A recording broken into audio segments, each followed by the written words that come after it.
नमो आदेश भगवती कृपा करे धन दाने से आपको परिपूर्ण रखे। तो आज की वीडियो में हम बात करेंगे कि वो कौन सी गलतियां हैं जो आप कर देते हैं, जिनकी वजह से जो मंत्र आपने सिद्ध कर रखे हैं, जो झाड़े आपने सिद्ध कर रखे हैं, या कोई भी मंत्र जो किसी भी प्रकार की कार्य सिद्धि के लिए आपने सिद्ध कर रखा है, वो अब काम क्यों नहीं करते हैं। अगर आप उनसे प्रयोग लेना चाहते हैं तो वो जो है वो फल, वो रिजल्ट निकाल के नहीं देते हैं। कभी वो काम करते हैं, कभी वो काम नहीं करते हैं। तो ऐसा क्या हो जाता है कि आपके मंत्र जो है वो अब आपका काम नहीं करके दे रहे हैं। ठीक है, तो इन सारी गलतियों के बारे में बात करने से पहले मैं आपको एक मेन चीज़ बताना चाहूँगा जो कि आपको पता होनी चाहिए। तो वो ये है कि आपको ये चीज़ हमेशा ध्यान रखनी चाहिए कि कभी भी हमें अपने गुरु मंत्र का या फिर अपने इष्ट के मंत्र का, जिसका आप नित्य जाप करते हैं, इन मंत्रों का हमें प्रयोग कभी भी नहीं करना चाहिए। मतलब ये है कि आप गुरु मंत्र या इष्ट मंत्र जिसको आप डेली जप रहे हैं ना, वो ओनली जपने के लिए है, वो ओनली आपकी सिद्धियां बढ़ाने के लिए है, वो ओनली आपकी एनर्जी बढ़ाने के लिए, आपका ऊर्जा स्तर बढ़ाने के लिए है, ताकि आपका ऑरा क्लीन हो सके और आप मोक्ष की तरफ जा सकें और आप ईश्वर की प्राप्ति कर सकें, या फिर जो भी सिद्धियां आपके गुरु ने उन मंत्रों के माध्यम से आपको प्रदान की है उनको आप पा सकें। कभी भी ये नहीं होता है कि आप गुरु मंत्र को यूज़ करेंगे, ठीक है, और या फिर ईष्ट मंत्र को यूज़ करेंगे दूसरे लोगों के ऊपर और उनका काम करेंगे, या फिर अपने काम करवाने के लिए उन मंत्रों का आप यूज़ करेंगे। ये चीज़ बहुत गलत होती है। तो ये चीज़ आपको ध्यान रखना चाहिए कि ईष्ट मंत्र या गुरु मंत्र को कभी यूज़ में ना लाएं, ओनली उनका जाप करें, उनको कभी भी यूज़ ना करें। ये मैं इसलिए कह रहा हूँ क्योंकि अगर आप कोई भी वो गलती करते हैं जो मैं आपको बताने जा रहा हूँ, तो उनसे इन मंत्रों के ऊपर भी गलत प्रभाव पड़ता है। और ये मंत्र तो इतने ज़्यादा ज़रूरी हैं, इतने ज़्यादा महत्वपूर्ण हैं आपके लिए कि आप पूरे जीवन में भर इनका जाप करते हैं और अब आप ये गलतियाँ करके इन मंत्रों को खंडित कर लेते हैं, इन मंत्रों को दूषित कर लेते हैं। तो इसलिए आपको कभी भी इन मंत्रों का प्रयोग ही नहीं करना चाहिए, ताकि ऐसी सिचुएशन ही ना बने कि ये मंत्र दूषित हो रहे हैं, आपके गुरु मंत्र दूषित हो रहा है, आपका ईष्ट मंत्र दूषित हो रहा है, क्योंकि वो गलतियां बहुत ज़्यादा आपको बुरा प्रभाव दे सकती हैं। तो अब हम बात करते हैं कि वो कौन सी गलतियां होती हैं। एक चीज़ और ऐड करना चाहूँगा कि मैं आपको क्यों मना कर रहा हूँ गुरु मंत्र और ईष्ट मंत्र यूज़ करने से। क्योंकि देखो बहुत सारे मंत्र पड़े हैं, ज़रूरी थोड़ा ना आपको गुरु मंत्र और ईष्ट मंत्र को ही यूज़ करना है। इनसे अलावा भी कितने सारे वैदिक मंत्र हैं, कितने सारे शाबर मंत्र हैं, कितने सारे तांत्र रोक्त मंत्र है ना। तो तांत्रिक मंत्र, शाबर मंत्र और वैदिक मंत्र, इतने सारे भरमार पड़ी है, कोई भी आप यूज़ कर सकते हैं, है ना। कोई भी सिद्ध कर सकते हैं, फिर उसको प्रयोग में ला सकते हैं।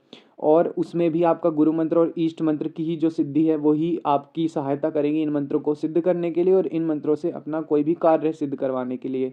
तो अच्छा यही होगा कि आप इन गुरु मंत्र को और इष्ट मंत्र को प्रयोग में ना लाएं। इससे अच्छा इतने सारे मंत्र हैं उनको ही सिद्ध करें, ताकि आप उनसे जो है काम कर सकें। अच्छा, आप गलतियों के बारे में बात कर लेते हैं कि कौन सी गलतियां हैं जो आप कर देते हैं जिनकी वजह से अब आपके मंत्र जो है काम नहीं कर रहे हैं।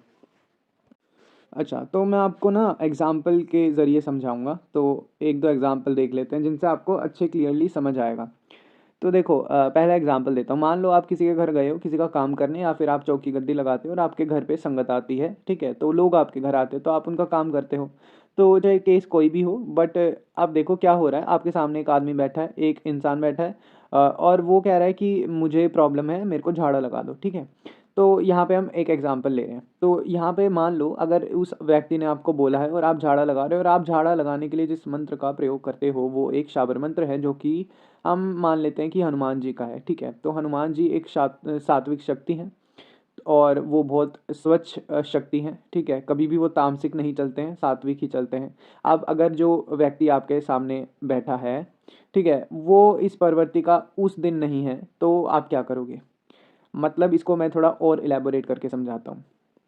मान लो आप मेरे को पहले तो ये बताओ कि क्या आपने कभी भी किसी व्यक्ति से जो आपके सामने आके बैठता है अपनी प्रॉब्लम्स लेके, क्योंकि आप भगत तो आप भक्ताई कर रहे हो, तो अगर वो अपनी प्रॉब्लम्स लेके बैठ रहा है और आप उसको झाड़ा लगाते हो, कभी भी आपने झाड़ा लगाने से पहले उससे ये पूछा है कि आज आपने अपनी दिनचर्या में क्या करा है, या फिर आज आपने किस चीज़ का सेवन करा है ना, क्या आहार लिया है, कभी भी आपने पूछा है। अब ये मैं क्यों कह रहा हूँ, क्योंकि ऐसा भी तो हो सकता है ना कि मैंने आपको बोला आप हनुमान जी का मंत्र झाड़े में यूज़ करते हो, ऐसा भी तो हो सकता है जो इंसान, जो व्यक्ति आपके सामने आके बैठा है, वो उस दिन नॉन वेज खा के आ रहा हो और आपके सामने बैठ के अब झाड़ा लगवा रहा है ना।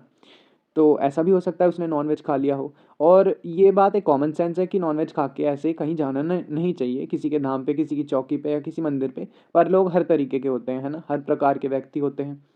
तो अब ज़रूरी थोड़ी ना हर कोई ऐसे सोच के आएगा, उसको तो अपना काम करवाना है, वो आ जाएगा आपके पास और वो अपना काम करने को बोलेगा। बट मैं इसलिए आपको कह रहा हूँ कि क्या आपने कभी भी ये चीज़ पूछी है? नहीं पूछी ना आपने। तो इसमें फिर प्रॉब्लम क्या होगी? आपका ही मंत्र दूषित होगा, क्योंकि किसी तामसिक प्रवृत्ति वाले व्यक्ति के ऊपर, क्योंकि उस दिन उसने तामसिक आहार लिया है, उसने नॉनवेज खाया उस दिन, तो आप उसके ऊपर एक सात्विक शक्ति चला रहे हैं, है ना, उसका कार्य सिद्ध करने के लिए। तो ये चीज़ तो गलत हुई ना। उस समय तो हनुमान जी अगर उस मंत्र के ज़रिए चल रहे हैं और तो वो आपका काम करके देंगे और उसको आराम भी पड़ेगा, सामने जो व्यक्ति बैठा है। पर अगर आप ऐसा इन द लॉन्ग रन करेंगे, मतलब जब भी ऐसा कोई केस आता है और आप करते हो और मतलब मान लो काफ़ी टाइम आपने ये चीज़ फॉलो करी और आप कभी भी पूछते नहीं हैं, तो धीरे धीरे करके मंत्र मंत्र जो है वो दूषित हो जाएगा, है ना। क्योंकि आप बार बार उसका प्रयोग कर रहे हैं और आप ये चीज़ सामने वाले से पूछ ही नहीं रहे हैं कि उनका जो है उन्होंने क्या आहार लिया है। या फिर अगर कोई महिला है ना, और महिला का मान लो फॉर एग्जांपल महिला का जो है मंथली साइकिल ऐसा चल रहा है कि ऐसी सिचुएशन, ऐसी कंडीशन है कि उसको यहाँ आना ही नहीं चाहिए था, आपके चौकी पे, आपकी गद्दी पे आना ही नहीं चाहिए था। मान लो अगर उसके पीरियड्स चल रहे हैं तो फिर तो प्रॉब्लम हो जाएगी ना। हालांकि फिर से वही बात है कि ये कॉमन नॉलेज होती है कि कभी भी महिला को ऐसी सिचुएशन में नहीं जाना चाहिए कहीं। पर आजकल बहुत मॉडर्न ज़माना हो रहा है, हर कोई इन चीज़ों को नहीं मानता है ना। तो फिर यही चीज़ आपके ऊपर आ जाती है कि आपकी ज़िम्मेदारी है कि इन चीज़ों के बारे में आपको जो है ध्यान रखना चाहिए। क्योंकि देखो अगर ज़माना मॉडर्न हो रहा है तो आपको भी तो थोड़ा खुले विचारों वाला होना पड़ेगा और आपको ये चीज़ें पूछनी पड़ेंगी। नहीं तो फिर आप अपने मंत्र यूज़ कर रहे हो और अगर आपके मंत्रों में बाय एनी चांस सात्विक शक्तियाँ चलती हैं, सात्विक शक्तियों का मतलब जो शक्तियाँ मीठे पे चलती हैं ना, जो शक्तियाँ भेंट या फिर बलि वगैरह नहीं लेती हैं, तो अगर सात्विक शक्ति चलती है तो वो बहुत स्वच्छ शक्ति होती है। और ऐसे कार्य करके जब सामने आपके व्यक्ति बैठा होता है तो उस समय तो आप उसका कार्य कर दोगे, पर इन द लॉन्ग रन आपको ही तो प्रॉब्लम होगी, है ना। आगे चल के आप बहुत लोगों का ऐसे ही इसी तरीके से काम करें तो आपका ही तो मंत्र धीरे धीरे करके खंडित हो जाएगा। क्योंकि जो लोग आपके सामने आके बैठ रहे हैं, आप उनसे पूछ ही नहीं रहे हैं कि उन्होंने क्या खाया पिया है, उनकी कंडीशन कैसी है ना। क्या वो मांस मदिरा का सेवन करके तो नहीं बैठे हैं।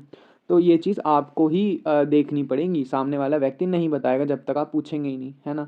तो ये तो हो गया एक एग्जाम्पल जिससे कि आपके मंत्र खंडित होते चले जाते हैं, क्योंकि आप उनका प्रयोग बार बार एक जो है अपवित्र चीज़ के ऊपर, अपवित्र सिचुएशन में जो है कर रहे हैं, है ना। तो इस चीज़ का आपको ध्यान रखना चाहिए। अच्छा, तो ये तो एग्जाम्पल हो गया कि मतलब किस सिचुएशन में आपको यूज़ करना चाहिए और नहीं, क्या लोगों से आपको पूछ लेना चाहिए। अब एक चीज़ और आपको एग्जाम्पल के थ्रू ही बताता हूँ कि मान लो आप किसी के घर जाते हो, है ना, तो उनका इलाज करने के लिए, क्योंकि आप एक भगत हैं। तो उस केस में ये होता है कि कई बार है ना ऐसा हो जाता है कि उनके घर सूतक या पातक लग रहा हो। अब सूतक और पातक क्या होता है? सूतक का मतलब होता है, कोई कई लोग इसको सावड़ भी बोल देते हैं। तो सूतक या सावड़ का मतलब होता है जब जिस घर में एक नवजात शिशु पैदा हुआ होता है ना, जिसके घर में न्यू बेबी बॉर्न होता है, तो उसके घर में हम बोल देते हैं कि इसके घर में सूतक या सावड़ लगा हुआ है। तो ऐसे ऐसे टाइम पे जो है कोई भी देवी देवता से कार्य नहीं लिया जाता है, पूजा पाठ भी इनफैक्ट कई घरों में नहीं होती है। और इसका ही अपोजिट होता है पातक। पातक का मतलब होता है जब किसी के घर में किसी की डेथ हो जाती है, तो उस समय को हम बोलते हैं पातक का समय। तो दोनों ही सिचुएशन में सूतक और पातक में पूजा पाठ नहीं होती है, और आप तो यहाँ पे शक्तियों को चलाने की बात कर रहे हैं, है ना, किसी के घर में किसी के ऊपर। तो जैसे अब एग्जाम्पल के लिए आप वहाँ पे चले गए हैं और उन्होंने आपको बताया नहीं है कि हमारे घर में सूतक या पातक लगा हुआ है, और आप उनका काम करने लग गए वहाँ पे, तो शक्तियों पे गलत प्रभाव किसके पे पड़ेगा, और जो आप मंत्र वहाँ पे यूज़ करेंगे वो मंत्र किसके खंडित होंगे, किसके मंत्र दूषित होंगे? आपके ही तो होंगे, उनके तो होंगे नहीं। उनको तो अपने भले करवाने से मतलब है, क्योंकि आज का अटल सत्य यही है कि लोगों को अपना भला करवाने से मतलब है। वो ये नहीं देखते हैं सामने वाला जो भगत व्यक्ति है उसके साथ बाद में कुछ भी होता रहे, इनका भला हो जाना चाहिए, सबका आजकल यही है ना। तो इनफैक्ट कई केसेस में क्या होता है, अगर उनके घर में डायरेक्ट किसी का जन्म या किसी की मृत्यु ना भी हुई हो, उनके पड़ोसियों के हुई हो या फिर चाचा ताऊओं में हुई हो, तो देखो घर आना जाना तो लगा ही रहता है ना। अगर आपके पड़ोसी हैं तो वहाँ पे जा रहे होते हैं तो अपनी भी तो कंडीशन ऐसी ही कर लेते हैं, और फिर आप इनके घर जा रहे होते हो, वो अपने पड़ोसियों के घर से सूतक पातक में होके आए हुए तो होते हैं, है ना। तो फिर प्रॉब्लम क्या होगी? प्रॉब्लम तो तब भी यही हुई ना कि वो कंडीशन, वो घर जो है उस समय उस हालात में नहीं होगा कि वहाँ पे आप किसी भी सात्विक शक्ति का प्रयोग कर सके, किसी भी सात्विक मंत्र का प्रयोग कर सके, क्योंकि वहाँ पे सूतक और पातक इनडायरेक्टली लग रहा है। तो इस चीज़ का भी आपको ध्यान कर लेना चाहिए कि अगर आप कहीं जा रहे हैं तो वहाँ पे ये चीज़ कंफर्म कर लें कि यहाँ पे सूतक या पातक तो नहीं है, क्योंकि सच में आप ये चीज़ कभी पूछते ही नहीं होंगे, मेरे को पता है, क्योंकि nobody really thinks about these things are very much on the lighter side, क्योंकि लोग इस चीज़ के बारे में ज़्यादा सोचते ही नहीं है, क्योंकि ये कंडीशन इतनी ज़्यादा जल्दी नहीं क्रिएट होती है। पर अगर ऐसी कंडीशन बन जाती है और आप नहीं पूछते और वहाँ पे आप काम कर रहे हैं तो मंत्र तो आपका ही खराब हो रहा है ना। तो इस चीज़ का भी आपको ध्यान रखना चाहिए। तो ये तो मैंने कुछ बातें बताई आपको एग्जाम्पल के थ्रू, पर मैंने एक पहले वीडियो बना रखी है जिस वीडियो में मैंने ये बताया कि कब आपकी शक्तियाँ आपका ही सर्वनाश करने लग जाती हैं, वो कौन सी गलतियाँ होती है। तो वो भी वीडियो जो है वो भी कहीं ना कहीं इसी टॉपिक से कनेक्टेड है और वो भी आपको देखनी चाहिए ताकि आप इन बातों का एक ब्रॉडर पर्सपेक्टिव समझ सके। ठीक है, वो वीडियो भी तो आप देख सकते हैं और उसका लिंक मैं डिस्क्रिप्शन में डाल दूंगा। और अगर इस वीडियो के बारे में अगर आपके कोई भी क्वेश्चन है तो आप कमेंट में मेरे से पूछ सकते हैं, तो मैं सबका ही जवाब देने की कोशिश करूँगा। दूसरी बात एक ये भी है कि मतलब ये तो सारी गलतियाँ हो गई, पर एक चीज़ ये भी होती है, मान लो आप शाबर मंत्र का प्रयोग करते हो किसी भी कार्य सिद्धि के लिए या फिर झाड़ा लगाने के लिए, तो एक रीज़न और हो सकता है जिससे अब वो काम नहीं कर रहे हैं।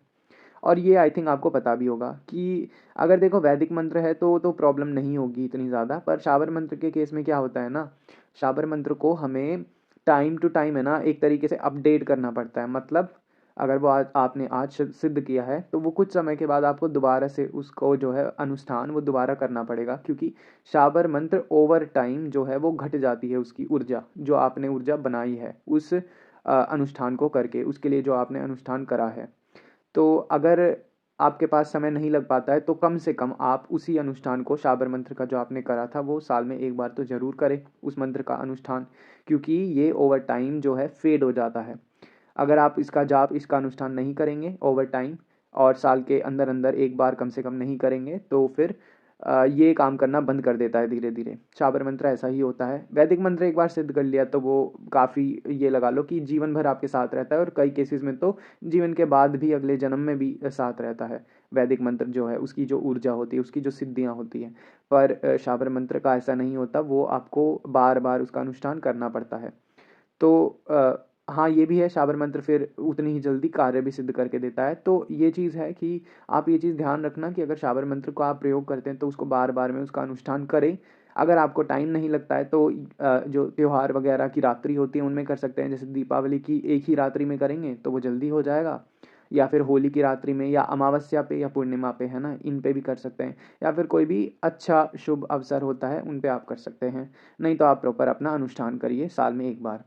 तो ये भी आपको इन्फॉर्मेशन देनी थी। तो इस वीडियो के लिए इतना ही है। अगर आपके कोई भी क्वेश्चंस हैं इस वीडियो से रिलेटेड तो आप मेरे से कमेंट में पूछ सकते हैं।